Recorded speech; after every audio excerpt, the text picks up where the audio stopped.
하나님에 대한 올바른 시각을 갖는 거에 대해서 두 번째 시간 좀 보겠습니다.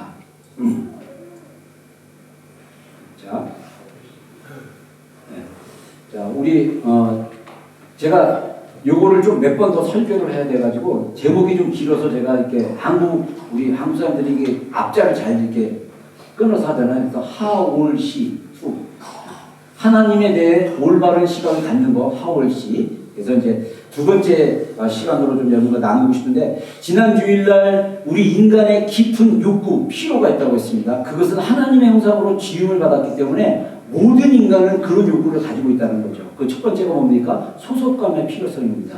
그 소속감은 뭐냐면 내가 아버지에게 속한 자녀로서의 소속감.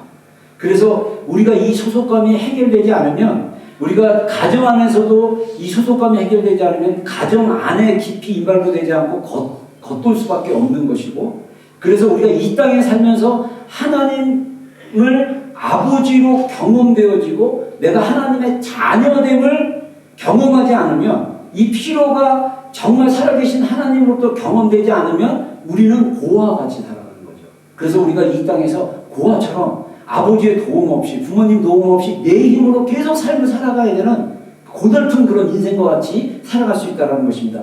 우리 인생이 우리 힘으로 하는 것 같고 내 능력으로 하는 것 같지만, 그 하나님의 일하심과 하나님의 도우심과 하나님의 인도하심이 있다는 것을 인식하다 보면, 내 힘으로 내가 애쓰고 안 되는 것에 대해서 전전긍긍하고 힘들어하고 막 이러는 것도 다 하나님을 의지하다 보면 그것이 그렇게 빅딩이 아니고 정말 하나님 안에서 하나님이 이루실 거라고 신뢰가 되고 믿기 시작한다면, 그 일에 대해서 내가 그렇게 초조하고 힘들어하고 막 외로워하고 이렇게 버겁게 살아가지 않는다는 거죠. 그래서 이 소속감의 필요성, 이것은 아이덴티티입니다. 이 정체성의 문제예요. 우리가 하나님의 자녀됨을 분명하게 인식하면 인식할수록 우리가 이 세상에서 어떤 환경에서든지 흔들리지 않게 하나님을 의지하며 나아갈 수 있는 것. 그게 이제 우리 인간의 깊은 욕구라는 거죠. 두 번째 그 욕구 오늘 나눌 건데, 자기 내면의 깊은 평강과 피조물과의 평화의 필요성. 그러니까 내 안에 평강이 있어야 돼요. 그리고 이 평강이 내 안에만 있는 것이 아니라 누구와 연결되냐면 나와 관계된 사람들과 자연과 모든 것에 관계된 것이 평강이 있어야 돼요. 근데 이 평강을 누가 채우시냐면 예수님, 성자이신 예수님께서 평강과 용서에 대한 인간의 필요를 채우신다라는 거예요. 자, 그래서 오늘 본문 말씀입니다. 골로새서 1장 19절로 20절 말씀 우리 한 목소리 읽겠습니다. 시작. 아버지께서는 모든 심판으로 예수 안에 거하게 하시고 그 십자가의 피로 화평을 이루사 만물 곧 땅에 있는 것들이나 하늘에 있는 것들이나 그로 말미암아 자기와 화목하게 되시기를 기뻐하심이라. 자, 아버지 하나님께서 세 번역인데 모든 충만으로 예수님 안에 거하게 하시고 예수님의 십자가의 피로 화평, 평강을 이루셨기 때문에 만물, 땅에 있는 것들이나 하늘에 있는 모든 것들이 예수님으로 말미암아 하나님과 화목하게 되기를 기뻐하십니다. 자, 여러분들 우리가 믿고 있는 이 기독교, 우리가 믿고 있는 이 성경의 진리는요, 일반 종교가 아닙니다. 여러분들 그거를 분명하게 인식하고 생각하셔야 돼요. 뭐 불교나 다른 이슬람이나 뭐 힌두교나 뭐 이런 종교랑 비슷한 수준이라고 생각한다면 이건 굉장히 오산이에요. 우리가 믿고 있는 이 하나님, 우리의 죄를 위해서 자신을 희생하신 예수님의 그 십자가의 피, 이것은 단순한 문제가 아니라 우리의 인생의 필요를 완벽하게 채워줄 수 있는 하나님의 일이고, 이것이 우리 가운데 실제적으로 경험되어지는 게 굉장히 중요하다는 거죠. 그래서 인간의 마음의 깊은 욕구가 뭐냐면 평강이라는 거예요. 평강. 내 마음에 흔들리지 않는 거, 내 마음이 별로 갈등 없이 살아가는 거.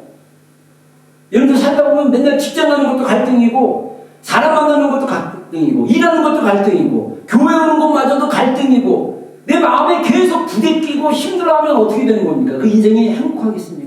아침에 일어나는 것도 괴로운 거예요.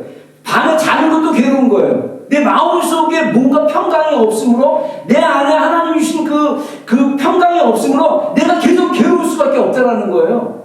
그게 왜 그러냐는 거예요. 그래서 우리가 성경적으로 봤을 때, 또 신약적으로 봤을 때 평강이 없는 마음의 상태가 있다는 거예요. 그래서 그 마음의 상태가 없는 이유는 오늘 본문 말씀 보면 에베소 1장 7절에 우리는 이 아들 안에서 예수님 안에서 하나님의 풍성한 은혜를 따라 그의 피로 구속 곧 죄용서를 받게 되었습니다. 자, 여기서 평강이 없는 키워드가 심리학적 관점에서 용어로 봤을 때 죄책감입니다.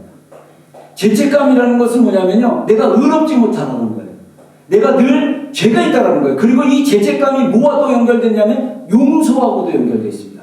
여러분, 다른 사람을 잘 용서 못하는 사람 중에요, 못하는 경우는 그 자신이 하나님으로부터 용서받은 거에 대해서 경험되지 않기 때문에 쉽게 용서를 못하는 거예요. 그래서 인간 안에 자기 거절이 있어요. 자기 거절. 크리스천들이 만약에 자기 스스로 무의식 안에서 죄책감에 시달리고 자책감에 시달리고 자기 거절에 시달린다는 것은 그 사람 안에 예수님께서 이미 십자가의 피로 해결하신 그 일을 아직 믿음으로 경험되지 않기 때문에 내면에 갈등이 있는 것입니다. 우리 안에 평강이 없는 그 원인의 깊은 이유는 뭐냐? 바로 죄책감 때문이에요. 또 그 죄책감은 뭐와 연관되어 있냐면 용서하지 못한 마음과 연관되어 있다는 거예요. 이게 성경적으로 또 심리학적으로 설명할 수 있다는 것입니다. 그래서 에베소 1장 7절에 그의 피로 구속, 고 재용서, 개역개정에는 재사함이라고 합니다. 죄를 이렇게 리듬한다. 이게 뭐냐? 이게 대가를 지불하고 그 사람을 그 속박에서 풀어주는 거예요. 자, 우리가 예수님께서 십자가에서 돌아가시기 전까지는 인류의 죄는 죄의 속박에 묶여 있었습니다. 근데 그것을 이 나중에 2000년 전에 오신 예수님을 그 하나님이 보여주기 위해서 이스라엘 백성을 온 열방 가운데 그 작은 나라를 선택하고 민족을 선택하고 그리고 제사를 율법을 만들어 주시고 제사법을 가르쳐 주시는데 이 제사법을 통해서 구속받는 거, 속죄받는 거에 대해서 그 데모스트레이션을 하게 만들었어요.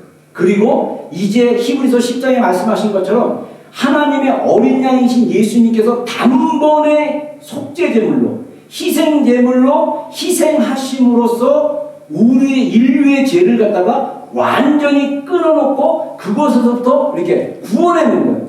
다시 말해서 우리 안에 죄성이 있는데 이 죄성은 두 가지 파트에서 설명할 수 있는데 하나는 내가 의롭지 못하는 것에 대한 갈등이 있고 또 하나는 뭐냐면 연약하기 때문에 자꾸 실수하고 자꾸 이게 죄책감에 시달리게 돼요. 근데 분명한 것은 예수님의 피가 그 문제를 해결해 줬다는 거예요. 우리가 죄의 속박으로부터 벗어났다는 거예요. 근데 우리의 상태는 그렇지 못하라는 거죠. 그래서 십자가에서 성자 예수님의 구속의 사역, 예수님의 그 십자가 사역은 성령님을 통해서 나에게 전해졌다는 거예요. 그래서 나의 양심을 정결하게 하고 죄책감을 씻으며 나의 숨겨진 죄를 치유하신다는 거예요.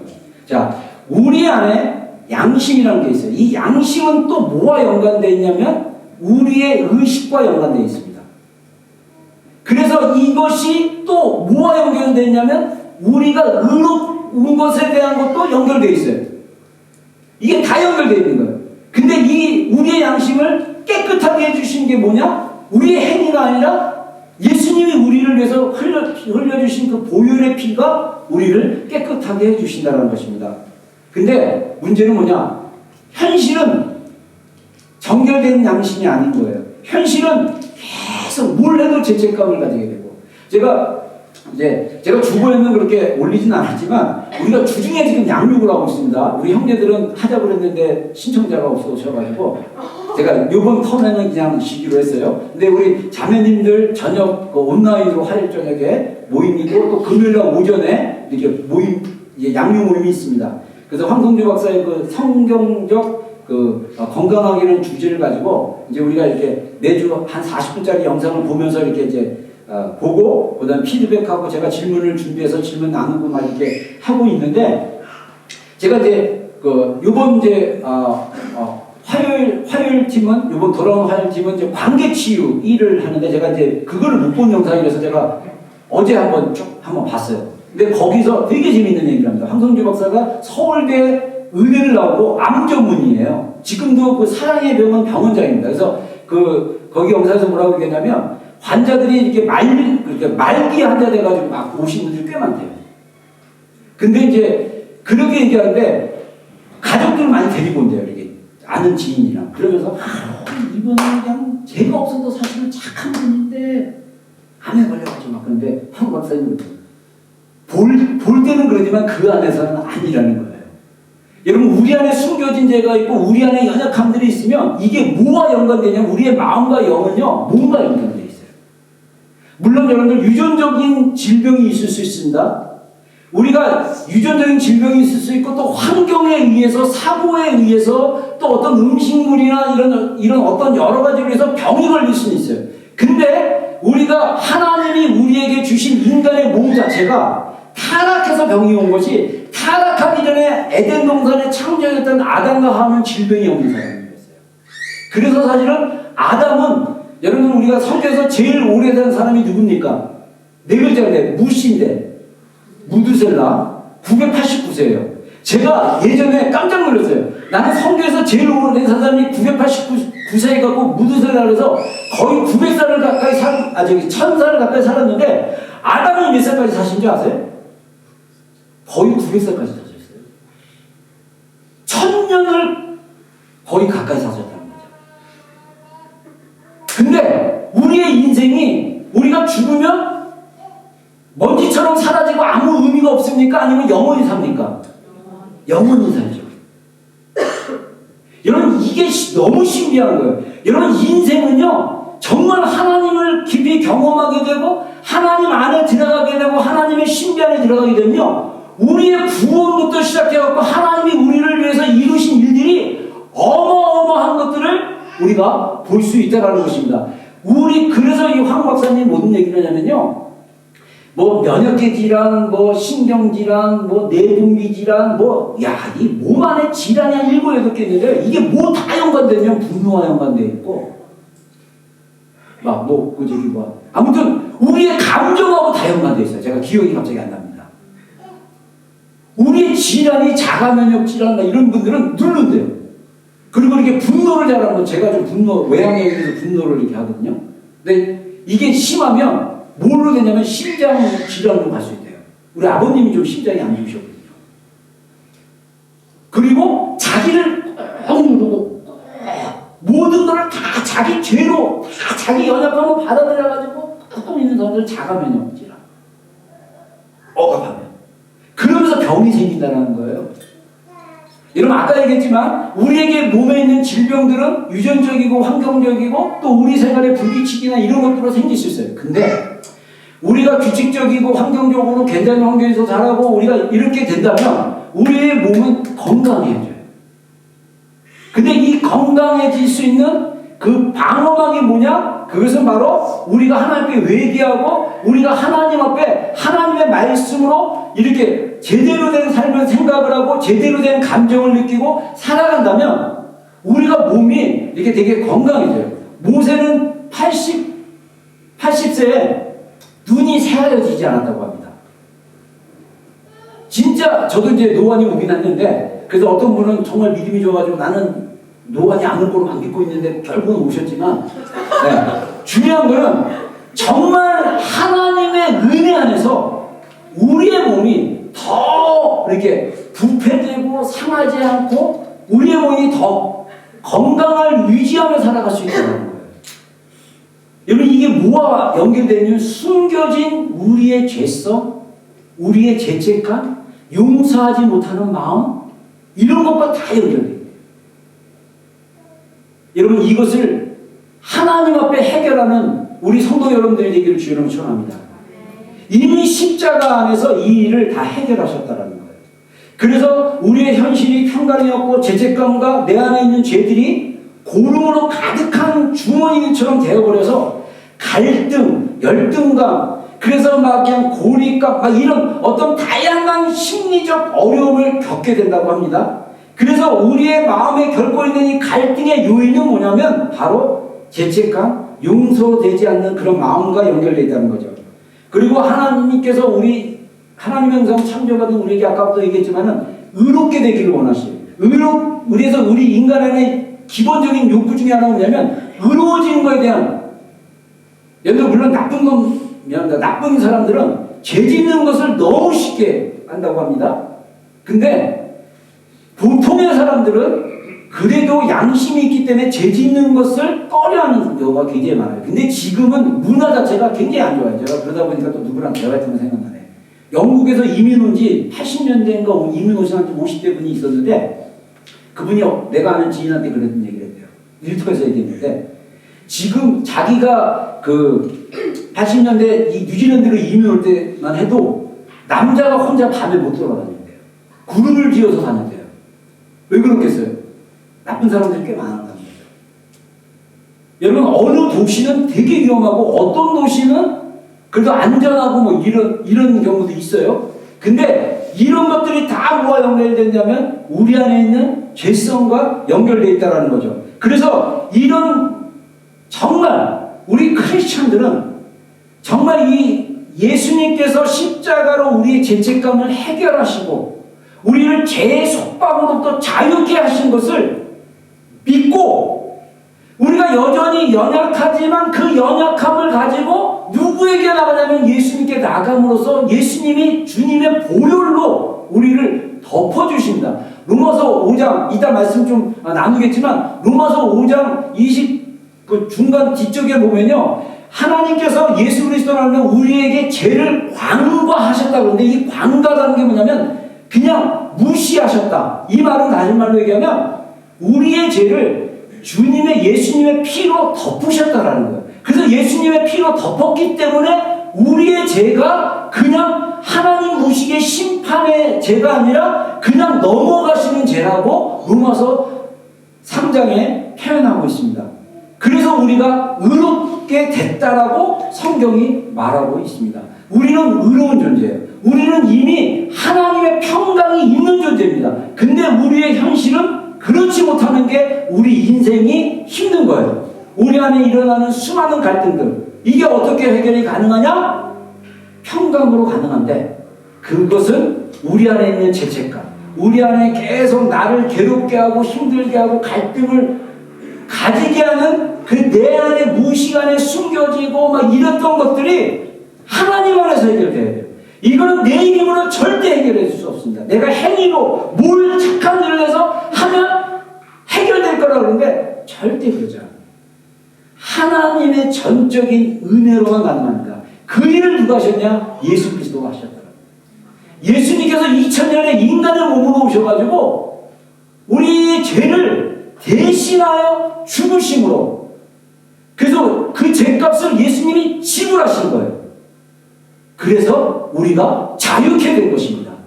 그래서 우리가 지금 삶이 자유한 삶으로 살아야 되는 거예요. 로마서 8장 1절에 뭐라고 그러니까 생명의 성령의 법이 그 그리스도 안에 결코 정죄함이 없나니, 정죄는 뭡니까? 네가 죄졌다, 네가 연약하다, 이것을 자꾸 마귀가 또 내 양심이 자꾸 행위에 의해서 그렇게 정죄감을 주는데, 그것이 아니고 그리스도 안에 정죄함이 없나니 이는 생명의 성령의 법이 죄와 사망의 법에서 너희를 해방하였습니다. 이게 뭐냐? 예수님의 십자가의 죽으심으로 값을 지불해서 우리를 죄와 사망의 법 안에서 자유케 하셨다는 거예요. 이거를 믿어야 된다는 거예요. 우리가 평강이 없는 것은, 자, 기억하십시오. 예수님이 우리를 위해서 이루신 그 십자가의 보혈의 그 구속을 확실하게 내 삶 가운데, 내 마음 가운데 적용하지 못해서 그래요. 정말 이것을 믿기 시작하면 평강이 임합니다. 그래서 성경에 은혜로 값없이 의로워졌다라고 이야기하고 있습니다. 우리 그 로마서 말씀인데 한번 읽어보겠습니다. 로마서 3장 23절 24절, 제가 두 버전으로 갖고 왔습니다. 개역 개정과 새 번역입니다. 한번 읽어보겠습니다. 시작.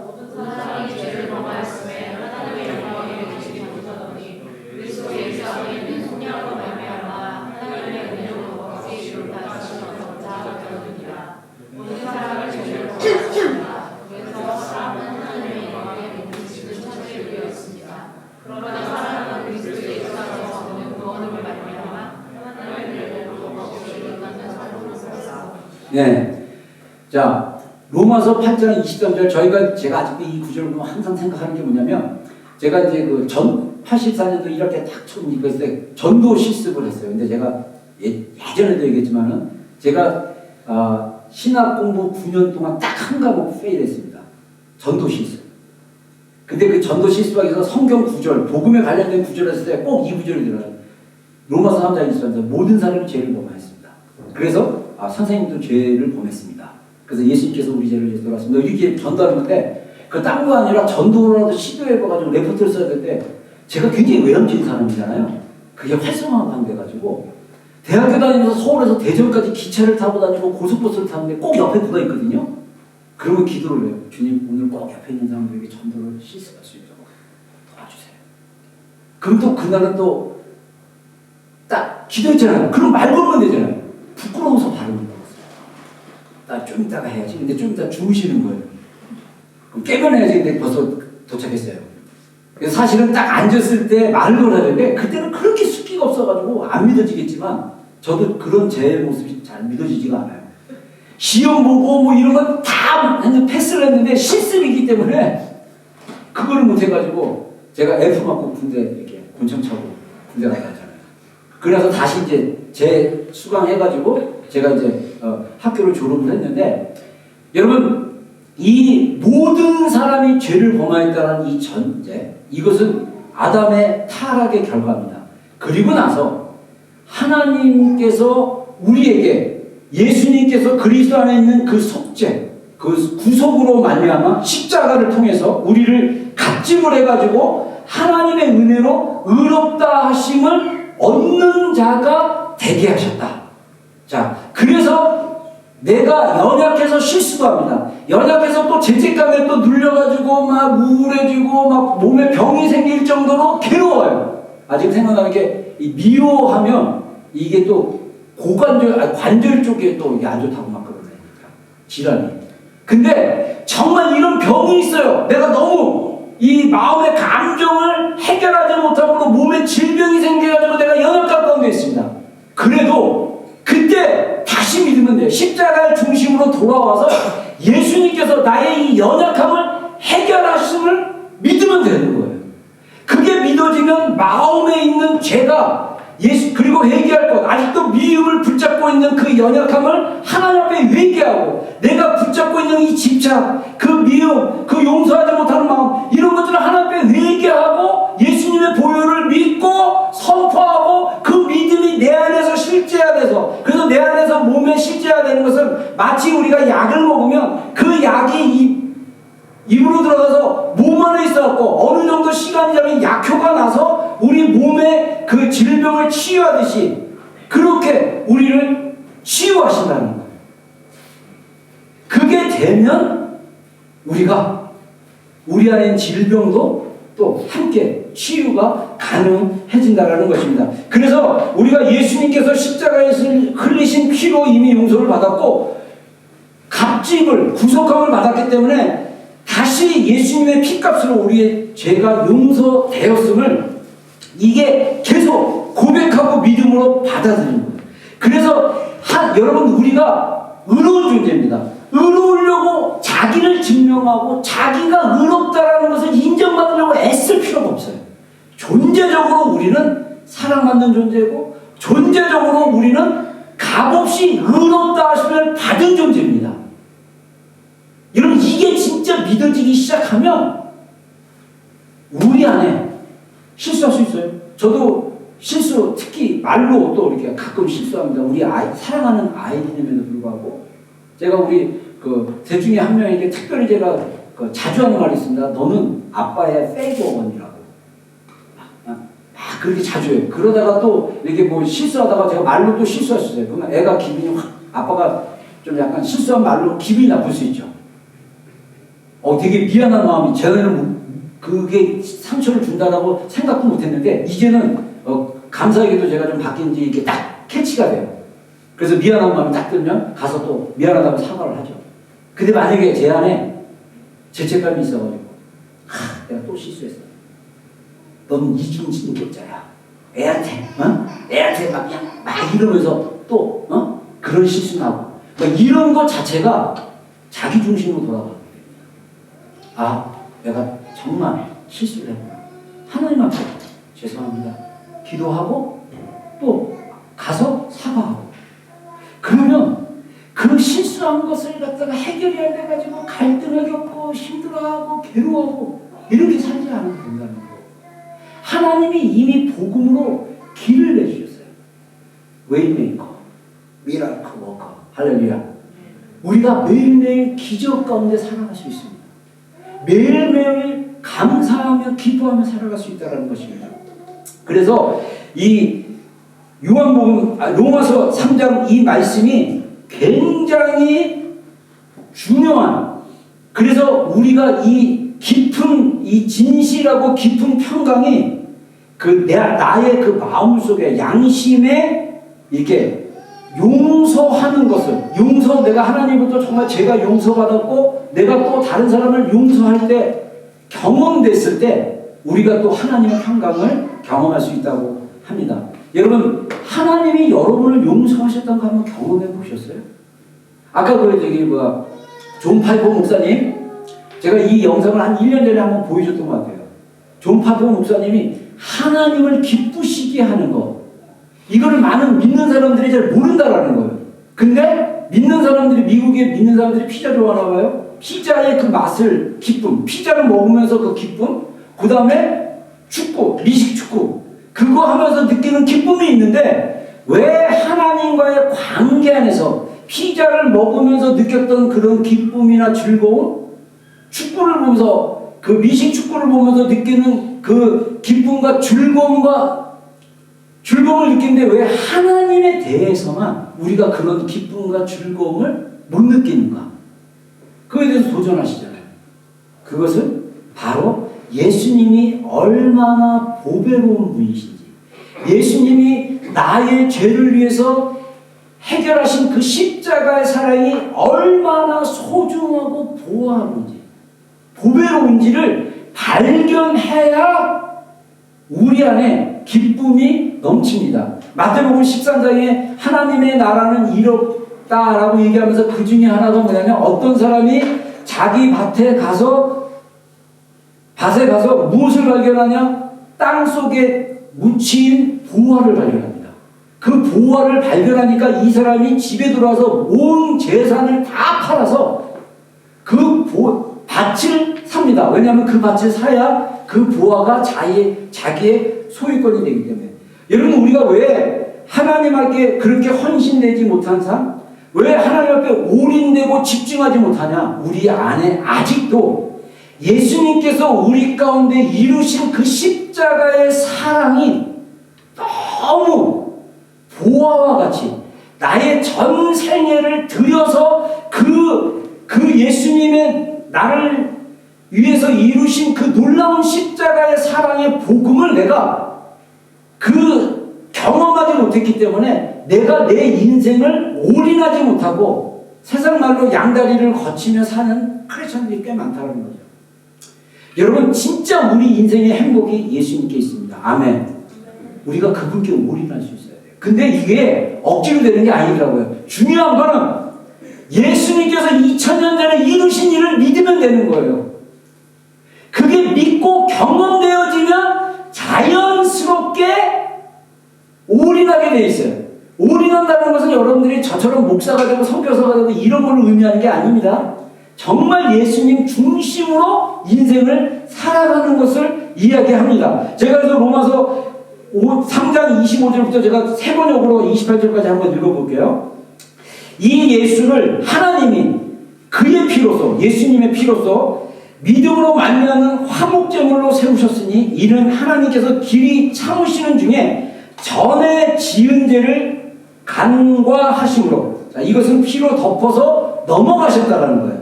자기의 의로우심을 나타나려 하심이니 하나님께서 이 예수를 속죄제물로 내주셨습니다. 그것은 그의 피를 믿을 때에 유효합니다.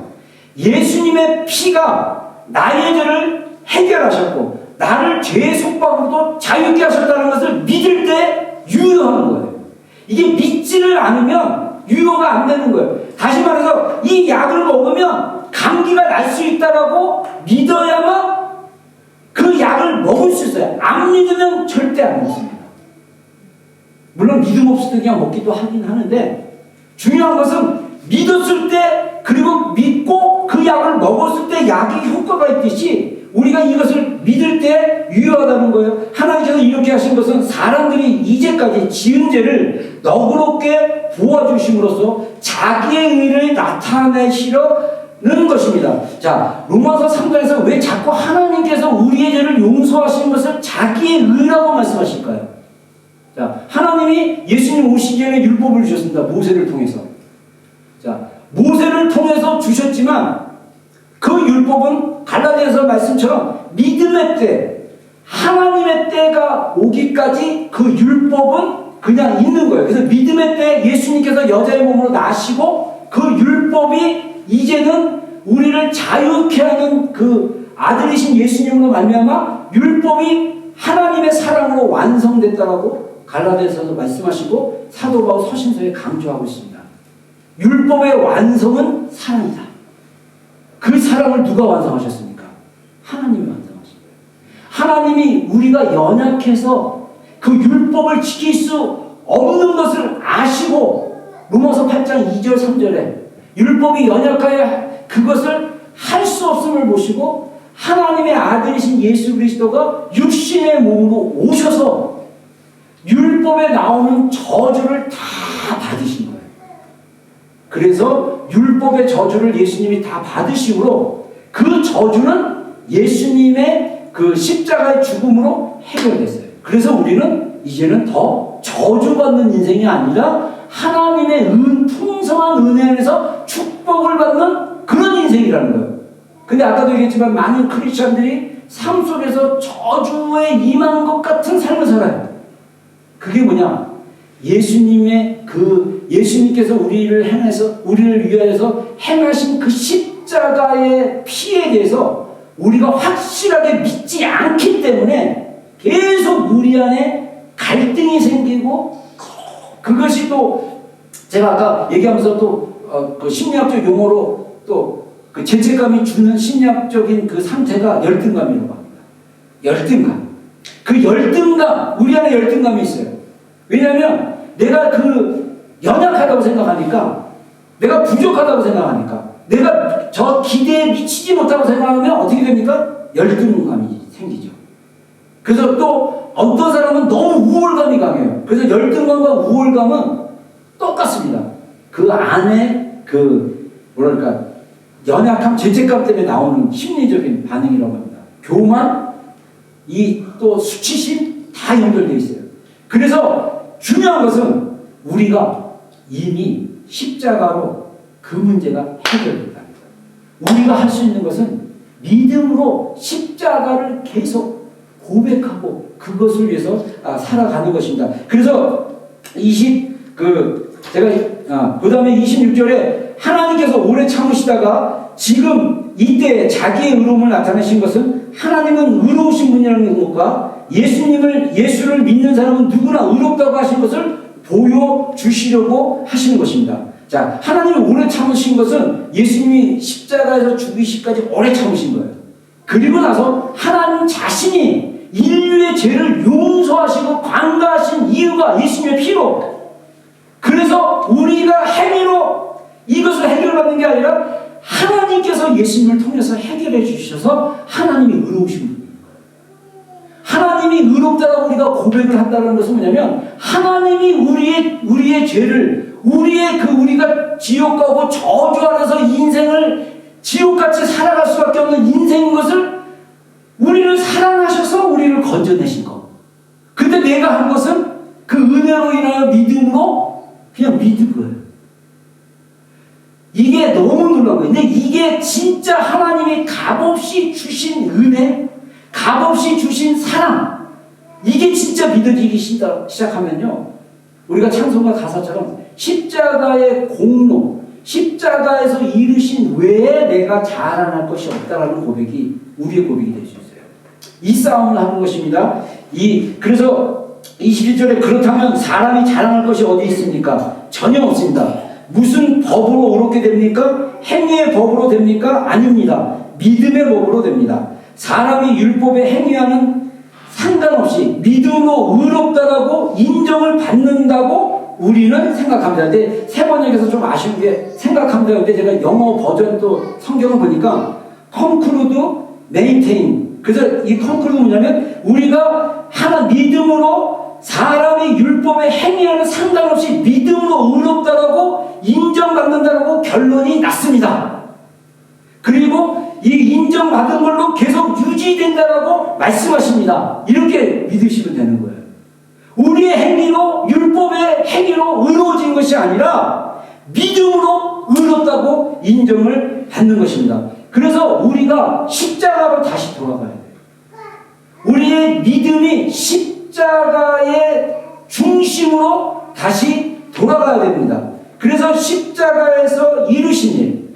자, 요한복음 19장 30절에 뭐라 합니까? 예수님께서 신포도주를 마시고 내가 목마르다 그랬더니 예수님을 지켰던 로마 군병이 그 신 것을 천에다 이렇게 묻혀가지고 신포도주를 해서 이렇게 예수님께 창끝으로 줬어요. 근데 예수님이 그것을 대지 않고 다 이루었다 말씀하시고 머리를 떨어뜨리고 숨을 거두셨다. 이렇게 진짜 육체적인 죽음을 하신 거예요. 예수님이 육체적으로 죽으셔야만 그 십자가에서 희생하신 목숨으로 피 흘려 희생하신 것이 우리에게 유효하게 되기 때문입니다. 그리고 3일 만에 부활하셨죠. 자, 예수님이 다 이루었다는 게 무슨 뜻일까요? 여러분 이거는 신학적으로 교리적으로 성경적으로 굉장히 중요합니다. 십자가에서 일어난 일은 역사적인 사실이지만 이 역사적인 사실이 시간을 초월한다는 거예요. 우리가 아까 얘기한 대로 영원히 살 것입니다. 근데 우리는 영원 전에 어떻게 보면 존재했는지도 몰라요. 창세전부터 하나님 우리를 선택하셨기 때문에 예수님은 십자가에서 과거, 현재, 미래를 포함한 모든 시대의 모든 죄를 자신이 떠맡으셨다는 거예요. 그래서 인간의 한계가 있는 인간의 생각과 마음은 한 번의 희생전사로 이룩한 이 모든 것을 이해하기 힘든 겁니다. 그러니까 사실 우리의 한계가 한 번에 내가 그렇게 쉽게 죄가 용서됐다고? 이러니까 사실은 잘 모르는 거예요. 예수님께서 우리를 위해서 희생하신 게 이게 어마어마한 사건이고 어마어마한 일이라는 것을 잘 믿기지가 않는 거예요. 우리 인간의 마음과 그 이해가. 그래서 여러분의 죄와 나의 죄 그리고 이 땅에서 지금까지 살았던 모든 사람의 죄 그리고 아직 태어나지 않는 사람들의 죄까지 모두 영원하신 성령님을 통해서 우리에게 성령님을 통해서 예수님에게 그 죄를 전가하셨다는 거예요. 전가되었다는 거예요. 그래서 예수님은 온 인류의 모든 죄를 짊어지신 분이 됐다. 그래서 데리 프린스의 목사님 제가 이 책에서 나온 거 한번 인용해 볼게요. 예수님이 십자가에서 치르신 희생과 그 희생이 우리에게 미치는 영향력은 온전하며 완료되었고 영원한 것이다. 아무것도 더할 필요가 없다. 하나님이 하시는 일은 완료되었고 온전하며 최종적인 것이다. 그것은 결코 변경하거나 수정할 필요가 없다. 그러나 그것을 내 것으로 삼는 일은 점진적인 과정이다. 특히 우리가 예수님이 치르신 희생의 온전함을 강조할 때 이 점을 이해하는 것이 중요하다. 그리스도인들은 죄와 세상으로부터 차츰 점차 분리되어 하나님께 점점 더 가까이 다가가면서 우리의 존재 속으로 하나님을 더 많이 받아들이는 사람들이다. 십자가의 계시가 우리를 위해 우리 안에서 역사하실 때 그러한 점진적인 성화가 이루어지는 것이다. 자, 우리가 지금 성화에 거룩 우리가 이미 하나님의 십자가로 예수님의 십자가로 의롭게 됐지만 우리의 삶의 현실 속에서 우리는 여전히 의롭지 못하고 죄 가운데 있고 연약한 가운데 있어요. 그래서 이게 성화되는 과정이에요. 그래서 우리가 세상하고 점차 분리되고 정말 예수님께 계속 속한 사람, 우리 안에서 계속 예수님이 내 안에 거하시고 내가 예수님 안에 거하는 것을 계속 경험하고 믿음으로 계속 우리가 이렇게 예수님 안에 하나님이 주시는 그 계시와 믿음으로 계속 그 안에 들어가기 시작했을 때 우리는 점진적으로 점점 변화되는 것입니다. 그래서 우리가 할 일은 뭐냐? 십자가 중심으로 우리의 믿음을 되돌려야 돼요. 근데 문제는 뭐냐면 십자가 아무리 외쳐도 그게 내 삶 속에서 내 양심 가운데 내 속에 있는 무의식 안에서 실제적으로 경험되지 않는 게 우리의 한계인 것 같아요. 내 안에 평강이 아직도 안 되는 거. 그래서 제가 이 두 가지 적용으로 얘기하고 싶어요. 여러분, 우리가 평강을 만들어낼 수 없어요. 우리의 마음의 평화를 내가 내 힘으로 절대 만들어낼 수 없습니다. 그냥 우리가 할 수 있는 것은요, 두 번째는 뭐냐? 내가 할 수 없다. 내 안에 갈등이나 내 안에 있는 평강, 이거 내가 해결할 수 없다. 내가 뭘 행동을 하거나, 어떤 액션을 취하거나, 내가 그냥 요가를 하고, 명상을 하고, 이런다고 없어지는 게 아니라는 거예요. 이미 예수님께서 우리에게 십자가로 평강을 주셨어요. 그걸 믿으면 되는 거예요. 그냥 믿으시면 되는 거예요. 근데 이게 믿음이 진짜가 되려면 이게 시간이 필요하고 또 계속적으로 반복적으로 우리가 기도하고 예배하고 그런 게 굉장히 중요하다는 거죠.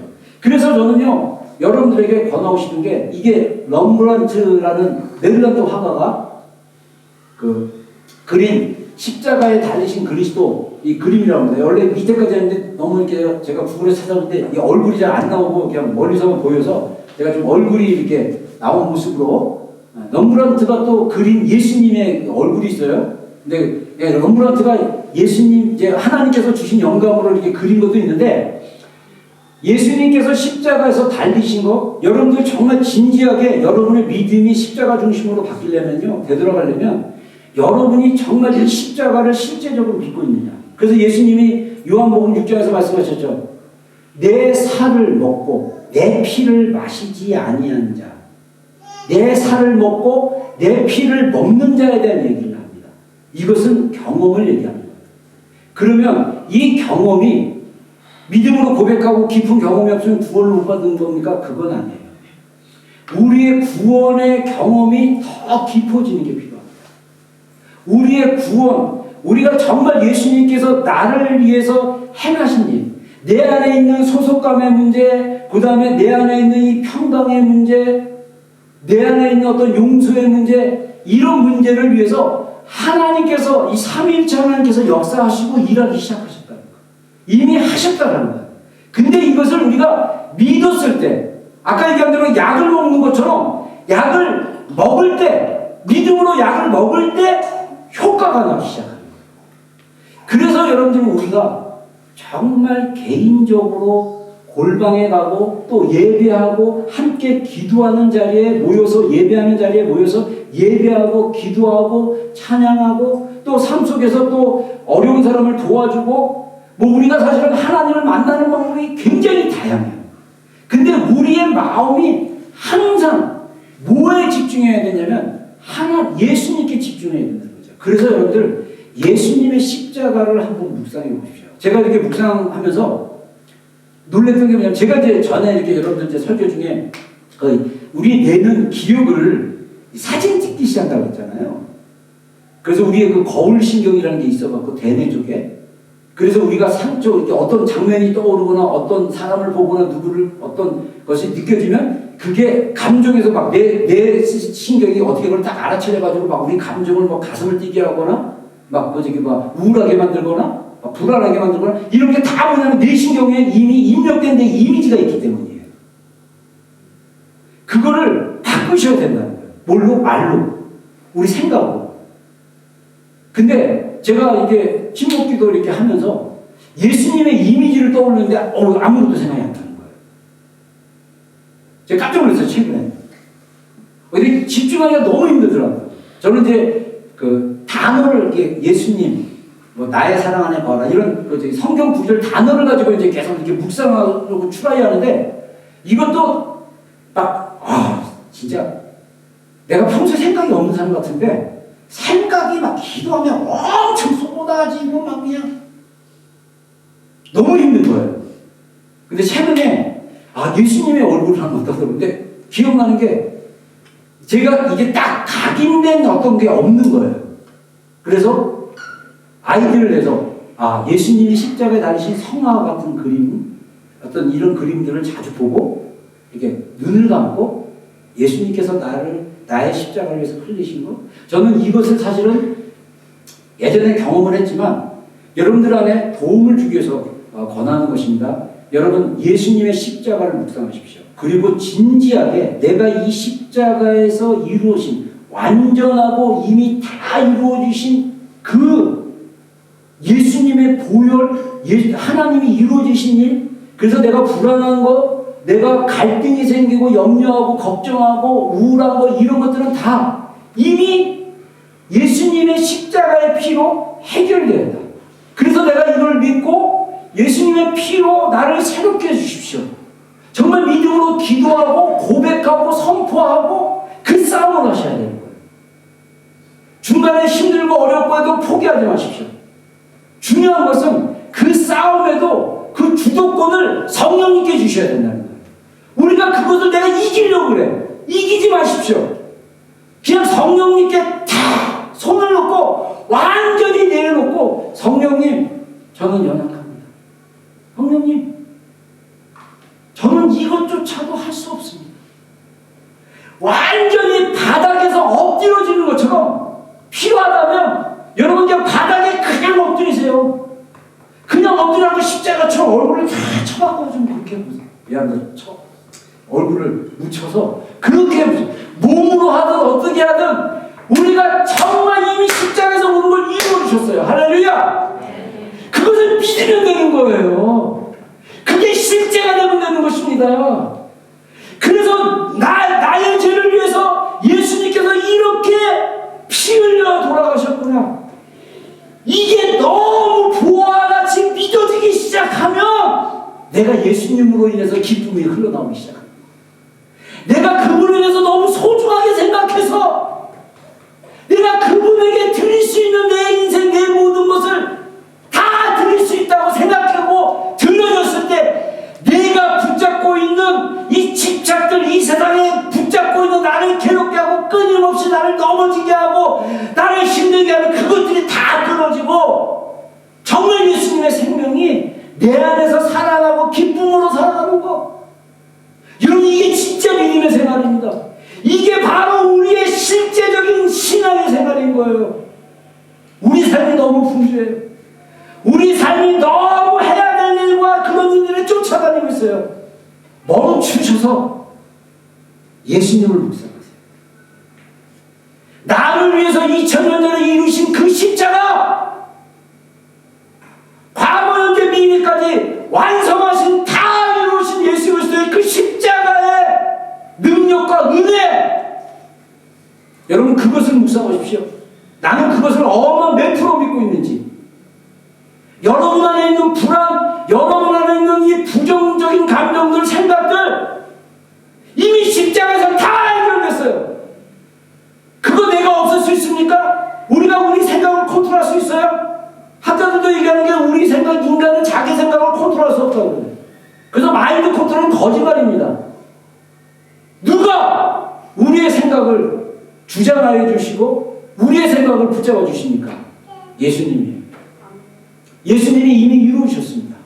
우리가 말씀을 생각하고 예수님을 묵상하고, 여러분 이것은요 끊임없이, 이 싸움은 내가 그것을 이기는 것이 아니라 내가 끊임없이 주님 앞에 못한다라고 선언하고 고백하고 내려놓는 것부터 시작하셔야 돼요.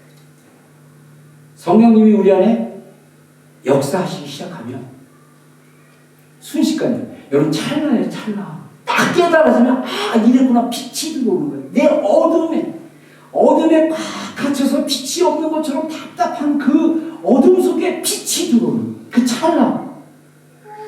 여러분 기억하십시오. 성령님이, 하나님 아버지가 우리를 너무너무 사랑하셔요. 제가 오늘 오기 전에 그 생각이 났어요. 우리 하나가 막 태어나서 막 우리 아이들 태어났을 때 아니 갑자기 그 생각이 난 거예요. 오기 전에 집에서 갑자기 그런 생각이 드는데 어떤 생각이 딱 드냐면 저는 그때 풀타임 사역자이기 때문에 그 풀타임 사역 때문에 애들이 태어났음에도 불구하고 애들을 볼 수 있는 시간이 별로 없었어요. 맨날 교회 사역이 많거든요. 수요예배, 금요기도회, 부요예배 막 맨날 밤늦게 애들 잘 때 들어가요. 그럼 잘 때 이렇게 들어가서 얼굴 한번 보고 그냥 끝났어요. 근데 그 저희 사모는 어땠을까? 이 아이를 늘 하루 종일 너무너무 기뻐하고 여러분 하나님이 우리에 대해서 너무너무 소중하고 이뻐하고 기뻐하고 여러분 정말 그러고 계신다. 이게 믿어지기 시작하면 내 안에 우울한 마음, 내 안에 갈등이 있는 마음, 하나님의 사랑이 하나님의 그 사랑의 임재가 나를 감싸기 시작했을 때, 그 임재가 내 안에서 믿어지기 시작했을 때 진짜 그리스도 안에서 기뻐하는 것, 그리스도 안에서 누리는 그 평안, 환경은 불확실하고 불안전하고 불분명하지만 주님의 평강이 임하면 그것이 해결돼요. 그런데 여전히 삶은 그대로예요. 달라진 건 내가 달라져요. 나의 감정이 달라지고 나의 생각이 달라지고 그러면 그 전에 괴롭고 힘들었던 일이 즐거움이 될 수 있습니다. 여러분 그것을 경험합시다. 우리 다 같이 기도하는 시간 갖겠습니다. 찬양 좀 틀어주시고요.